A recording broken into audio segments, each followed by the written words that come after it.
अक्षय Shinde encounter प्रकरणाची जनहित याचिका सर्वोच्च न्यायालयात दाखल करण्यात आली। सर्वोच्च न्यायालयाच्या निवृत्त न्यायमूर्तींच्या अध्यक्षतेखाली चौकशी समिती नियुक्त करून या प्रकरणाची चौकशी करण्याची मागणी याचिकेतून करण्यात आली। अक्षय शिंदे एन्काउंटर प्रकरणात चौकशीला सुरुवात झाली आहे। तळोजापासून एन्काउंटर झालेल्या ठिकाणाचा सीन रिक्रिएट करणं सुरू करण्यात आलंय। जागा मिळत नसल्यानं अक्षय शिंदेवर अद्याप दफनविधी झालेला नाहीये। जिल्ह्यात परतीच्या पावसानं खरीप पिकांचं मोठं नुकसान झालंय। शेतकऱ्यांच्या शेतात मोठ्या प्रमाणात पाणी साचलंय। याच नुकसानग्रस्त पिकांची पाहणी किसान सभेनं केली। यावेळी किसान सभेनं शेतकऱ्यांच्या अडचणी जाणून घेत राज्य सरकारवर टीका केली आहे। काही दिवसांपूर्वी शिवसेनेतून शिवसेना उद्धव बाळासाहेब ठाकरे पक्षामध्ये प्रवेश केलेले डॉक्टर विश्वास दळवी यांच्यावर वर्तकनगर ठाणे पोलीस ठाण्यात गुन्हा दाखल करण्यात आलाय। महानगरपालिकेच्या जागेवर अतिक्रमण केल्याप्रकरणी हा गुन्हा दाखल करण्यात आलाय। राष्ट्रवादीचे कार्याध्यक्ष राज्यसभा खासदार प्रफुल्ल पटेल जाहीर सभेचे भाषण करताना अडचणीत सापडले। प्रफुल्ल पटेलांकडून अजितदादाऐवजी अनावधानानं शरद पवारांचं नाव निघालं। पटेलांचा हा व्हिडिओ आता चर्चेत येऊ लागलाय। देवेंद्र फडणवीसांसाठी अमृता फडणवीस मैदानात उतरले आहेत। अमृता फडणवीस यांनी मतदारसंघात जनसंपर्क वाढवला असून दक्षिण पश्चिम मतदारसंघातील विविध कार्यक्रमांना त्या भेट देत आहेत।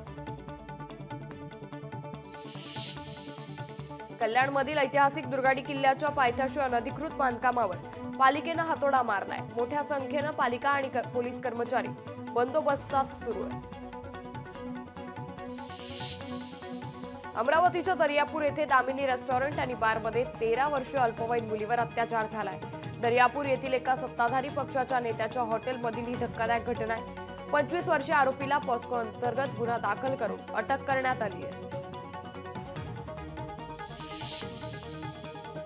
सिल्लोडमध्ये पालकमंत्री अब्दुल सत्तार यांच्या हस्ते मोफत आनंदाचा शिधा वाटप सुरू करण्यात आले। या उपक्रमाचं सर्व स्तरातून स्वागत होत असून शिधा पत्रिका धारकांनी मंत्री अब्दुल सत्तार यांचे आभार मानलेत। रत्नागिरीतील गुहागर तालुक्यातील मासू ग्रामस्थ उपोषणाला बसले। ज्या ठिकाणी ग्रामपंचायतची 40 वर्षांपासून इमारत होती त्याच ठिकाणी नवीन ग्रामपंचायत इमारत मिळावी या मागणीसाठी उपोषण सुरू आहे। राज्यात भाजपकडून सोमवारपासून हर घर दुर्गा अभियानाची सुरुवात होणार आहे। उपराष्ट्रपती जगदीप धनखड यांच्या हस्ते शुभारंभ होणार आहे। कौशल्य विकास मंत्री मंगल प्रभात लोढा यांनी याची घोषणा केली असून आयटीआय प्रशिक्षणार्थींसोबत सर्वसामान्य युवती आणि महिलांना यावेळी प्रशिक्षण देण्यात येणार आहे।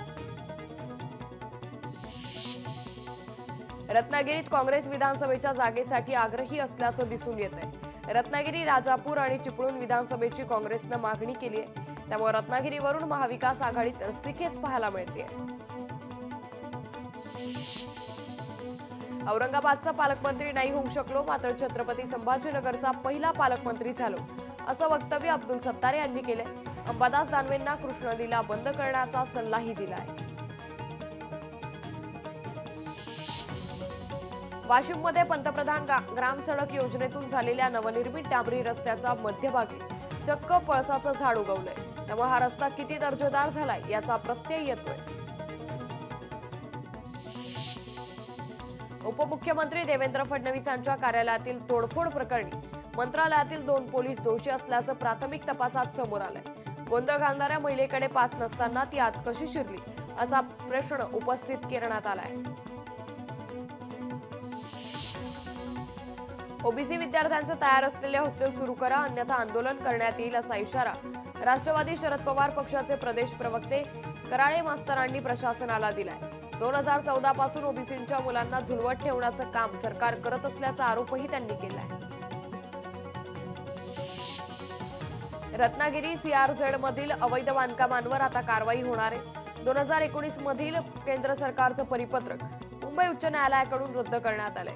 सीआरझेड क्षेत्रात बांधकामं केल्यानंतर पर्यावरणीय परवानगी देण्याची तरतूद कायद्यात नाहीये। दौंडमध्ये भीमा साखर कारखान्याच्या बैठकीत गोंधळ उडाल्याचं समोर आलंय। सभेतील विषयांच्या मंजुरीला काही सभासदांनी विरोध होता। सभासदांना बोलून न देत असल्याच्या आरोपावरून स्टेजवर माईक फेकल्यानं हा गोंधळ उडाल्याचं पाहायला मिळालंय। तुळजापूर तालुक्यातील नळदुर्गच्या ऐतिहासिक भुईकोट किल्ल्यातील प्रेक्षणीय आणि नयनरम्य नर मादी धबधबा सुरू झालाय। हे दृश्य पाहण्यासाठी पर्यटकांची गर्दी वाढली आहे। लोकशाही मराठी ऐका, पहा, जागरूक रहा।